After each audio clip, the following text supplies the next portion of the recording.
Alright everybody, we're going to do the rice experiment again. I'm going to do this to reinforce, even for myself, but for all of you, and I suggest all of you go pause your video. Go cook some rice. If you don't know how it's done, watch the video and then do it yourself. But basically, you're going to cook some rice, and then you're going to put it into jars. Today, I'm going to put it into 4 jars, and I'm going to walk over there and I will show you what the 4 jars are, and then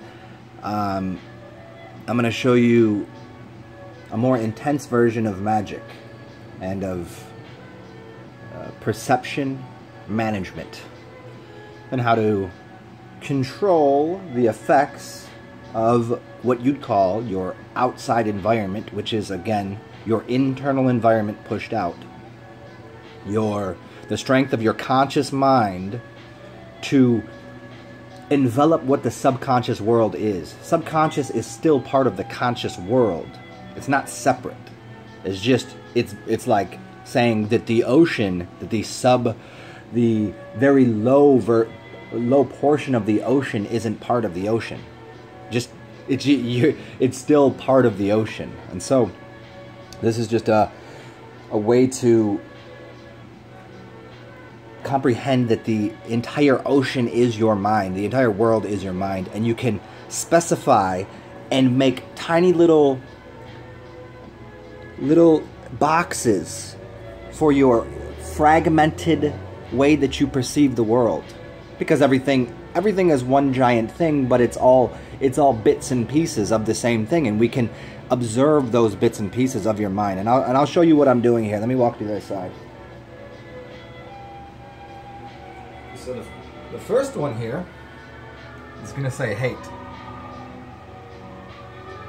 So what I'm going to do is I'm going to put rice in all of these. This one I will hate this rice every single day.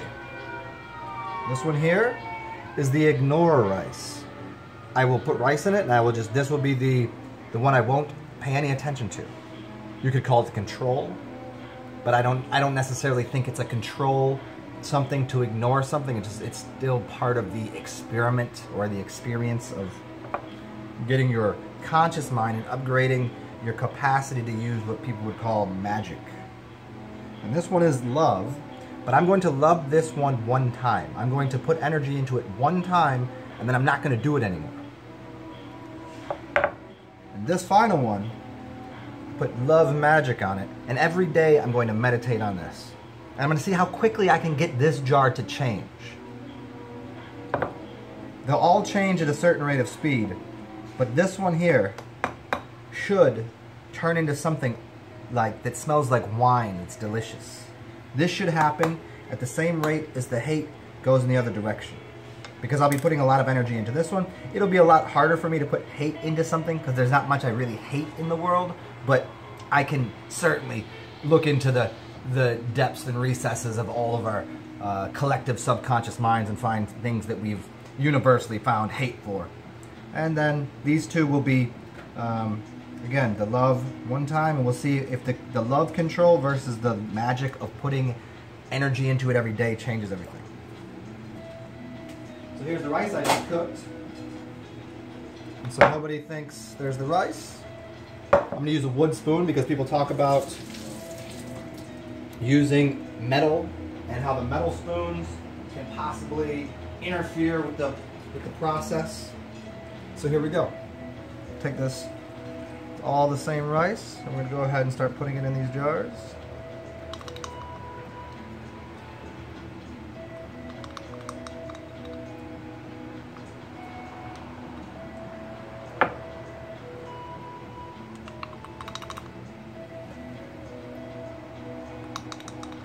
I got a couple more videos I'm going to do on some larger ideas today for you guys.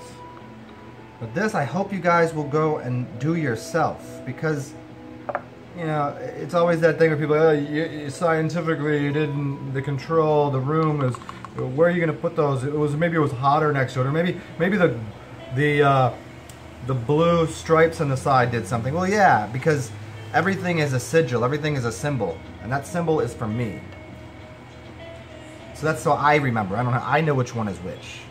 You can put any symbol on it. This is why you can speak different languages and you can write different languages on it. It's about the meaning and the intention. So the meaning and intention of these little these little white dots on this, to me, was part of the hate rice. And the other one is the ignore rice. It's just a little reminder for me. So, I'll go ahead and see if these are all about the same in here. Now in the past, I've added a little extra, and here again, I started with distilled water. That's the only way to go. In the past, I've added a little extra water. That can kind of help speed up the process, I assume. It seems like it does. So here we go. And then I'll take some cling wrap and we'll put this over top. Now I've done this 3 times before, and every time it's worked out exactly the same way. There you go. You can see that that's on there pretty well. I could put the lid on here as well, which I've cleaned off. There we go. And I'll probably trim this up later. So that's on there pretty good. I'll trim this all up later. So yeah, do the rice experiment in real time with me. We could have like a little bit of a competition, guys. Let's see who how quickly you can get your rice to change. How effective your how much you've perfected your magic, and how you can change the material world. I've talked about this before in a few different ways of using magic to affect the physical landscape, or to affect time.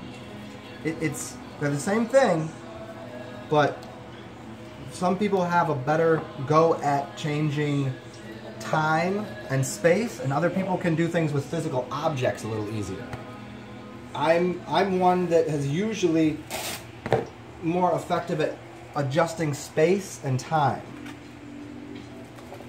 Not so, because I just really haven't, because matter to me is the results of that. Matter to me is the end result of doing something with space and time, doing something with ideas, because out of the mind is where all of manifest physical reality is birthed.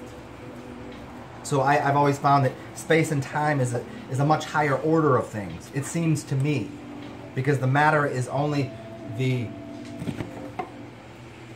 shadow realm, or the reflection of the mental landscape.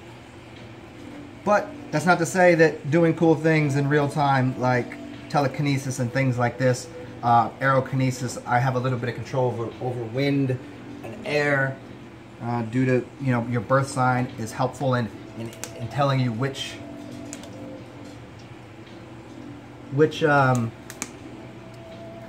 element you're going to be most capable of controlling the easiest to begin with.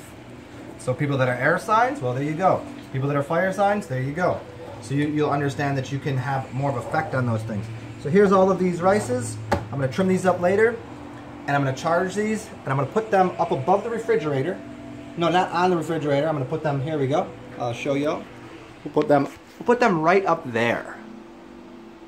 Okay, and I'm going to space them apart. Here we go. Here's the ignore rice. Let's go ahead and put that over here. We ignore that one over there. It's going to go over there. And then I have the hate rice right there. And I've got the one time that I love this rice. We'll put that one over here. Let's do that. Let's put that over there, because this will be a little more accessible. And this is the one that I'll do magic on every day. That's the one I'm going to do magic on every day. That's the love, that's the hate, and that's the ignore over in the corner. Got it? And I'll pull these down. And the last time I did this experiment, it was, I don't know, about a year ago. And I was able to, in about a week's time, change both of the rices extremely, because I only did the 3. Normally you do 3: love, hate, and ignore, and I'd only done it with 1 charge. So my thought here My belief is that I'll be able to change that in under a week. And the hate, if I really put some energy in that, I can change that in under a week as well. We'll see what happens. So go ahead and get your rice experiment together and post it. So I want to see what's going on. Stay cool, stay well. Chat soon, yo.